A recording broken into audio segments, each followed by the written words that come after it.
Welcome to WindowGen 2.0, major update to WindowGen. Now our window generator is available as an add-on, offering a range of new features and improvements designed to enhance your experience. So what's new? The first of all is improved UX and UI. Now you can enjoy a more intuitive and user-friendly interface. Now you are able to use window presets, better documentation, so access standalone site that is available to you in the add-on settings. In this video, I will show you how to install this add-on, how to work with it, which parameters are available to you, and how you can add your custom handle. So let's start it with how to install WindowGen add-on. Click on Edit in the top left corner, select Preferences, navigate to the add-on section and press Install. Navigate to the folder where you saved the WindowGen add-on zip archive, select it, and press Install add-on. After that, it will appear in your add-on list. You can expand it. There you can find documentation, how to open WindowGen, and other information that might be useful. So turn on add-on by activating checkbox. Now you can close Preferences and press N on your keyboard to open the side panel. Click on WindowGen tab, and I will show you how to append WindowGen. Press on the Append WindowGen button. This button will turn blue, indicating that Blender is loading all the necessary components into your scene, and this process takes a few seconds. Once all the components are loaded, the button will turn gray and the text "Successful Appended" will appear on the button.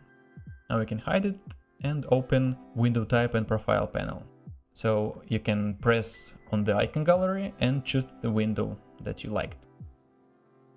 Also, you have an option to place your window either at world origin or at the 3D cursor. Now I will select Place at 3D cursor and move my 3D cursor somewhere here and add another window. Now you can adjust the selected preset to your needs by choosing the parameter.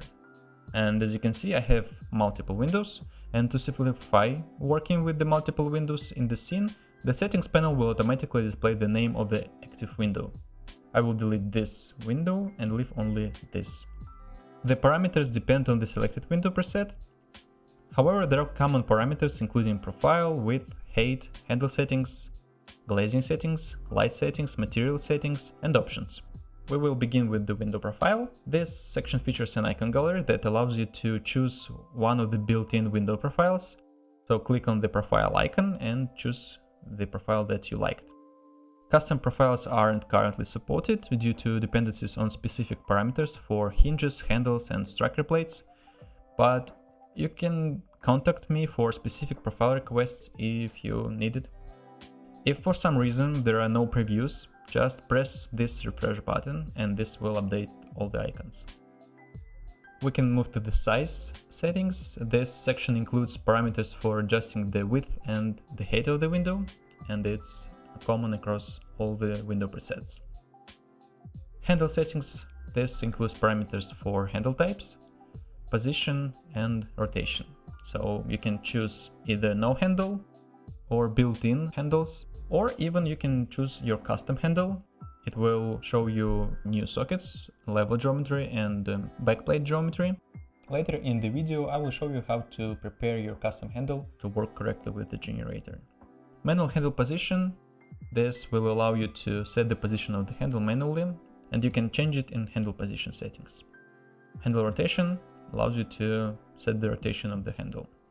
We navigate to the glazing settings. This section allows you to choose between double or triple glazing. Light settings allows you to set the number of horizontal lights or vertical lights and set the width of the lights. Materials. These sections allow you to assign materials to your window, and this is probably the best time to tell you about UV unwrapping. The window includes necessary UV maps. Most of them are procedural, although there may be some rotation issues at certain widths due to limitation in controlling UV unwrapping in geometry nodes. For the materials to work correctly, for mapping choose the UV map node and select UV map. In some cases, the Realize Instances option must be enabled in the option sections, or just select UV in the texture coordinate options. This section includes parameters for centering the window, realizing instances, and applying the modifier. So origin and center, it just centers the window within the geometry bounding box. Realize instances converts instances into real geometry. I would leave this option unchecked for the most of the time to increase performance in your scene. Apply modifier. This will apply the geometry nodes modifier. I should warn you that once applied, you will lose the ability to adjust any of the modifier parameters. I will press this button if I'm ready to export the window to another program, or if I need to edit the final window directly, maybe add some custom lights or delete some unnecessary geometry, so something like that.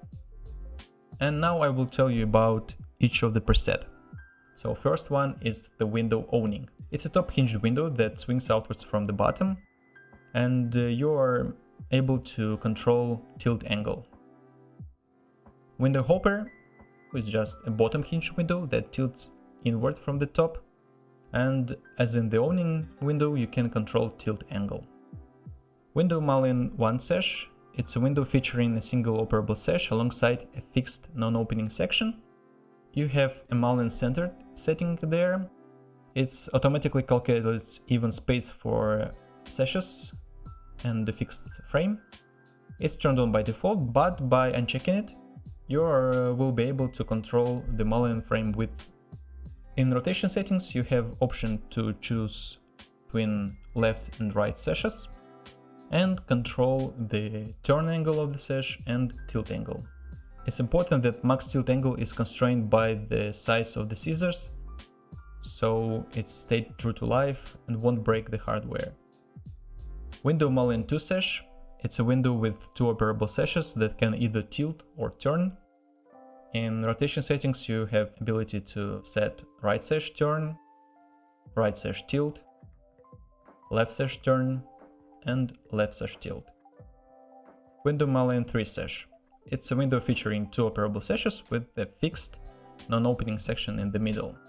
Size. So as in the window Mullion 1 sash, you have an option to set Mullion centered or to control Mullion frame width. In rotation settings, you are able to control right sash turn, right sash tilt, left sash turn, and left sash tilt. Window single. It's a window featuring a single operable sash that can either tilt or turn. In rotation settings, you have option for opening. It sets the direction in which sash will be opening, left or right. You can control turn angle and tilt angle. Window single frame is just a window with a fixed non-opening section, and you can control lights, glazing, size, materials. Stulp, or also known as French window, it's a window with the two sashes featuring a large, unobstructed opening without a central mullion. In rotation settings, you have option for leading sash, and switch between left and right leading sashes, leading meaning that it has handle and it first to be open. So you have control for right sash turn, left sash turn,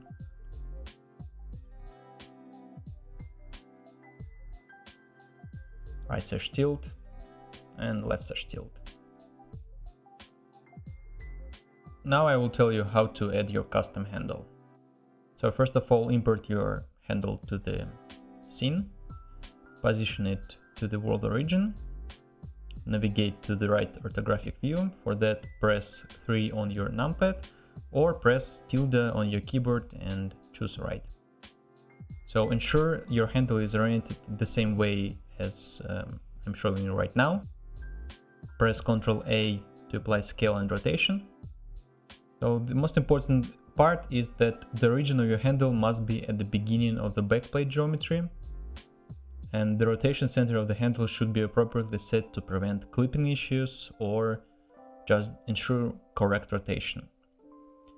So as you can see, my handle is located right at the right place. So geometry beginning at the world origin, and rotation center is located approximately at the right rotation.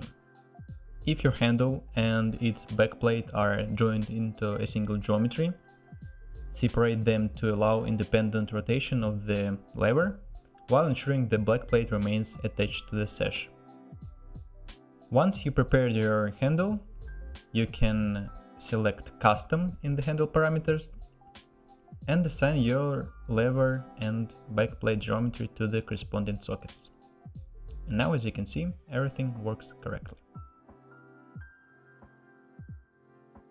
So that's all that I wanted to show in that update. I hope that WindowGen will help you to increase your performance and help you to make beautiful scenes with the use of WindowGen windows.